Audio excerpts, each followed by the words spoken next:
جو مر کے اس دنیا کو چھوڑ کے چلے جائیں وہ واپس اس دنیا میں دوبارہ بلانے والے تو بہت شور کرتے ہیں، سنا ہے ہر عاشق کے گھر تشریف لاتے ہو، ہمارے گھر میں بھی ہو جائے چراغاں یا رسول اللہ صلی اللہ علیہ وسلم۔ لیکن قرآن حکیم ہمیں کیا تعلیم دیتا ہے، غور کیجئے، وَحَرَامٌ عَلَىٰ قَرْيَةٍ أَهْلَكْنَاهَا أَنَّهُمْ لَا يَرْجِعُونَ، جس بستی کو ہم نے ہلاک کر دیا یعنی جن پر موت آ گئی، اس پر لازم ہے کہ وہاں کے لوگ پلٹ کر نہیں آئیں گے۔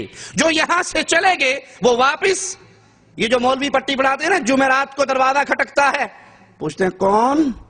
وہ کہتے ہیں روحیں آتی ہیں جمعرات کو اور پوچھتی ہیں کیا پکایا ہے، اگر جواب ملے ماشاءاللہ حلوہ بھی ہے، مرغا بھی ہے، بکرا بھی ہے، رانے بھی بھونی بھی ہے، کہتے ہیں مبارک ہو آپ نے ہمارا بڑا اہتمام کیا۔ اور اگر جواب ملے کیا پکایا، مسور دی دال پکی، کہتے ہیں فٹے وہ تھوڑا ساڑھے واسطے دال ہی رہ گی سی۔ یہ جھوٹ بولتے ہیں، کیوں؟ یہ کہانی ہے، یہ قصے یہ کیوں گھڑے ہوئے؟ کیونکہ جو کچھ پکتا ہے وہ پبلک کو تو نہیں ملتا نا، وہ سارا پیک ہو کے مولوی کے ساتھ جاتا ہے۔ اسی لیے وہ کہتا ہے کہ دال مسور والی پر روحیں لعنت کرتی ہیں اور بکرے مرغے حلوے چھترے والوں پر دعائیں دے کر جاتی ہیں۔ لیکن قرآن کیا کہتا ہے، جس کو موت آ گئی، جس نے موت کے بعد اس جہان کو چھوڑا، وہ واپس اس جہان میں نہیں آیا کرتی۔ أَلَمْ يَرَوْا كَمْ أَهْلَكْنَا قَبْلَهُمْ مِنَ الْقُرُونِ أَنَّهُمْ إِلَيْهِمْ لَا يَرْجِعُونَ، کیا انہوں نے نہیں دیکھا کہ ان سے پہلے بہت سی قوموں کو ہم نے غارت کیا، وہ ان کی طرف لوٹ کر نہیں آئیں گے۔ جو فوت ہو کے اس جہان سے چلے گے وہ اللہ کی جنت میں مہمان ہیں یا عذاب والے معاملے میں ہے، دونوں صورتوں میں ان کے لیے واپس دنیا پر واپسی نہیں ہے۔ حتیٰ کہ شہید، اس کو بھی دنیا میں واپس آنے کی اجازت نہیں ملتی۔ قرآن حکیم کی آیات پہ غور کیجئے، ایک شہید جو اپنے نبیوں کی مدد کے لیے دوڑتا ہوا آتا ہے اور پھر آواز لگاتا ہے، انی آمنت بربکم فاسمعون، میری سنو، میں تو سچے دل سے تم سب کے رب پر ایمان لا چکا ہوں، میں مسلمان ہو چکا ہوں، میں ایمان لا چکا ہوں۔ پھر ظالم اس کو قتل کر دیتے ہیں، وہ شہید ہو جاتا ہے، آواز لگاتا ہے قیل ادخل الجنہ، اس کو کہا جاتا ہے چلو شہید ہو گئے اللہ کی جنت کے مہمان بن جو۔ قال یا لیت قومی یعلمون، وہ حسرت بھرے الفاظ میں کہتا ہے قال یا لیت قومی یعلمون، اے کاش میری قوم کو پتہ لگ جائے کہ شہادت کے بعد میرے ساتھ کیا سلوک ہوا ہے۔ بما غفر لی ربی وجعلنی من المکرمین، میرے اللہ نے مجھے بخش دیا ہے اور عزت والوں میں مجھے شامل کر دیا۔ وہ کہتا ہے کاش میری قوم کو پتہ لگ جائے۔ وہ اپنی قوم کو رپورٹ دینے کے لیے واپس نہیں آ سکا، اس کو واپس نہیں آنے دیا گیا، وہیں سے کہتا ہے یا لیت قومی یعلمون، اے کاش میری قوم کو پتہ لگ جائے، وہ بھی اس توحید کی دعوت کو سینے سے لگائے اور اس دعوت کو دیتے ہوئے شہادت کا مقام پائے۔ لیکن اس شہید کو دنیا میں آ کر اپنی قوم کو خبر دینے کی اجازت نہیں ملی۔ صحیح مسلم میں ہے، سائل کہتا ہے ہم نے عبداللہ ابن مسعود رضی اللہ عنہ وارضاہ سے قرآن حکیم کی ایک آیت، وَلَا تَحْسَبَنَّ الَّذِينَ قُتِلُوا فِي سَبِيلِ اللَّهِ أَمْوَاتًا بَلْ أَحْيَاءٌ عِنْدَ رَبِّهِمْ يُرْزَقُونَ، جو لوگ اللہ کی راہ میں مارے جائیں انہیں مردہ نہ کہو بلکہ وہ زندہ ہیں، اپنے رب کے ہاں رزق پاتے ہیں۔ ہم نے اس آیت کی تفسیر، اس آیت کے بارے میں ان سے سوال کیا تو کہنے لگے کہ ہم نے اس آیت کے بارے میں رسول اللہ صلی اللہ علیہ وسلم سے پوچھا تھا تو آپ نے فرمایا شہیدوں کی روحیں سبز پرندوں کے قالب کے اندر، شکل کے اندر، قندیلوں میں لٹکی رہتی ہیں جو عرش الہی سے لٹکی ہوئی جنت میں جہاں چاہتی ہے کھاتی ہے، پیتی ہے، اڑتی ہے۔ ایک مرتبہ اللہ نے ان شہیدوں کی روحوں سے پوچھا مانگو کیا مانگتے ہو؟ وہ جواب میں کہنے لگے اللہ تو نے ہمیں کیا کچھ عطا کیا ہے، ہم جنت میں جہاں چاہتی ہے گھومتی ہے، جو چاہتی ہے کھاتی پیتی ہے۔ مالک پھر کہتا ہے مانگو کیا مانگتے ہو؟ پھر مالک نے کہا مانگو کیا مانگتے ہو؟ تین دفعہ یہ سوال ہونے کے بعد شہداء کی روحوں نے کہا اللہ ہم ایک ہی ڈیمانڈ کرتے ہیں، ہماری روحوں کو دوبارہ ہمارے جسموں میں ڈال کر دنیا پہ بھیج، ہم تیرے راستے میں جہاد کرتے ہوئے شہادت کا مزہ دوبارہ لینا چاہتے ہیں۔ تو مالک نے جب دیکھا کہ ان کی کوئی خواہش نہیں تو پھر ان کو چھوڑ دیا گیا، واپس آنے کی اجازت ان شہداء کو بھی نہیں ملی۔ ترمذی میں ہے سیدنا جابر کے والد کے بارے میں رسول اللہ صلی اللہ علیہ وسلم نے پوچھا، رسول اللہ صلی اللہ علیہ وسلم نے فرمایا کہ ان سے اللہ تعالی نے سوال کیا کہ جو تمہاری ڈیمانڈ ہے مانگو، جو تم طلب کرنا چاہتے ہو کرو.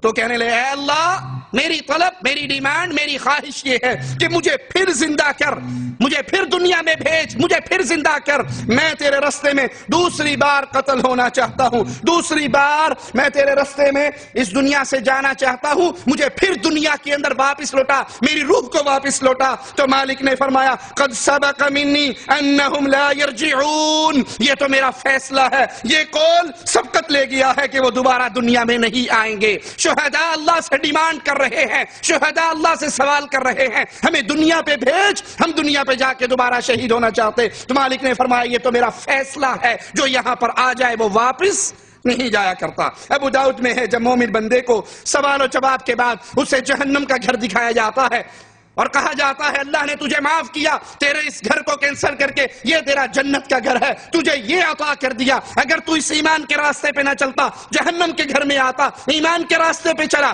اللہ نے رحمت کی، تیرے اعمال کو قبول کیا، اب یہ تیرا جنت والا گھر ہے، تو اس گھر کے اندر رہنے والا ہے. تو وہ فوراً فرشتوں سے کہتا ہے ذرا مجھے چھوڑ دو، ذرا مجھے چھوڑ دو، میں واپس جا کر اپنے گھر والوں کو یہ خوشخبری دینا چاہتا ہوں کہ مجھے اللہ نے جنت عطا کر دی. لیکن اسے کہا جاتا ہے اب یہیں ٹھہرو، اب یہیں ٹھہرو، دنیا کی واپسی کے سلسلے بند ہیں، ختم ہو چکے ہیں، تمہارا اگلا جہان آغاز ہو چکا ہے، اب یہیں ٹھہرو، واپسی نہیں ہے. مگر افسوس قرآن و حدیث کے اتنے واضح دلائل کے باوجود آج علماء دیوبند اور علماء بریلی ان عقائد، ان دلائل کے خلاف یہ عقیدہ رکھتے ہیں کہ اولیاء مرنے کے بعد جب چاہیں جہاں چاہیں آتے جاتے ہیں، نبی بھی آتے جاتے ہیں، اولیاء بھی آتے جاتے ہیں، پیر و فقیر بھی آتے جاتے ہیں. یہ ہمارے ہاتھ کے اندر اشرف علی تھانوی صاحب کی اشرف السمانے جلد نمبر 1 ہے اور اس کے صفحہ نمبر 15 کے اوپر یہ قصہ لکھا ہوا کہ ہمارے پردادا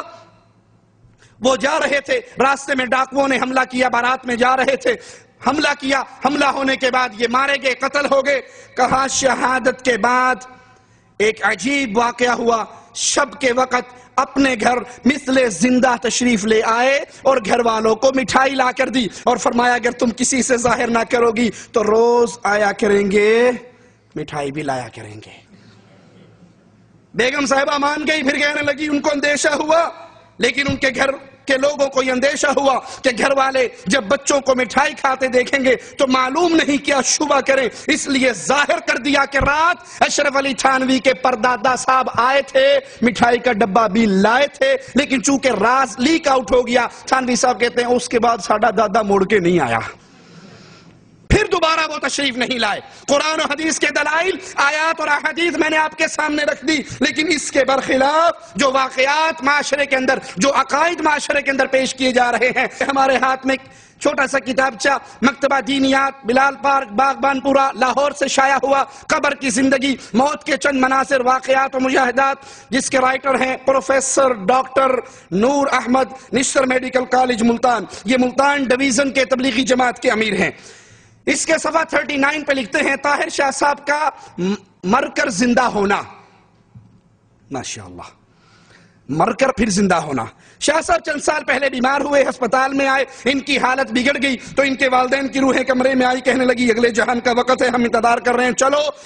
وہ آئے، شاہ صاحب کو لے کے اللہ کے پاس پیش ہونا ہے، چلیں. ظاہر شاہ صاحب کی روح کو آسمانوں پر لے گئے. جب آسمانوں پر ظاہر شاہ صاحب کی روح پہنچی تو وہاں مولانا یوسف اور احمد علی لاہوری سے ملاقات ہوئی. یہ دونوں حضرات پریشان ہو گئے کہ دعوت کا کام کرنے والا، تبلیغی جماعت کو چلانے والا تو یہ اکیلا آدمی تھا، دعوت کا کام کرنے والا اکیلا طاہر شاہ تھا، اس کو بھی اللہ میاں نے بلوا لیا. پھر یہ بات انہوں نے مولانا الیاس سے کی، انہوں نے جا کر حضور کو شکایت کی، اللہ کی شکایت رسول اللہ کو کی اور ظاہر شاہ کو واپس دنیا میں جانے کو کہا. اسی دوران میں شاہ صاحب کا ہسپتال میں وفات ہو چکی تھی، ان کی میت کو گھر لایا جا رہا تھا کہ شاہ صاحب اٹھ بیٹھے اور خود چل کر گھر پہنچ گئے.